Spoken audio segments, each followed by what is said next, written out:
Can you explain the passage of John 8, 1 through 11? Well, sure. But Jesus went to the Mount of Olives. Early in the morning, he came again to the temple, and all the people came to him, and he sat down and taught them. The scribes and the Pharisees brought a woman who had been caught in adultery, and placing her in the midst, they said to him, "Teacher, this woman has been caught in the act of adultery. Now, in the law, Moses commanded us to stone such a woman.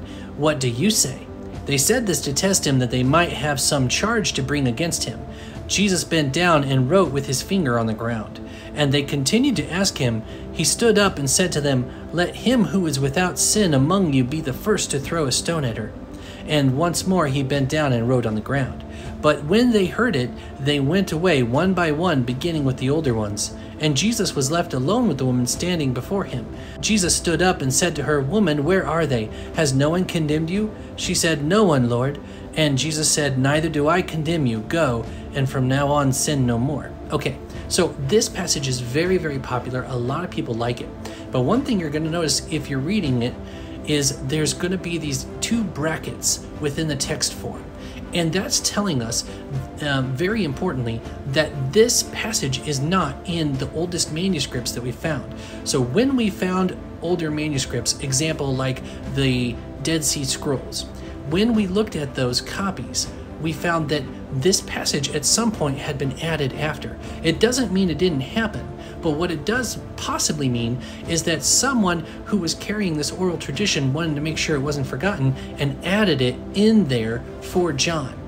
Now, is that a bad thing? Absolutely it is. But we leave it in there because there is the possibility that God superintended it and wanted to make sure this story was remembered. Now, as for the story itself, do we know what he was writing on the ground? No, we're never told.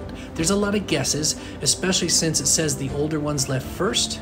Some people believe that he wrote the names of women that those men had affairs with, and that's why the older ones left first, because they had more affairs than the younger ones.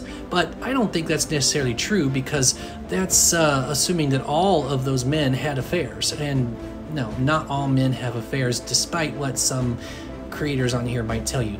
And some people will point out that where Jesus says, "Go and sin no more," they're saying, look, it's possible for you not to sin. No, it's a warning. Look, she got into trouble because of this. Clearly she was set up, because where was the guy she was with?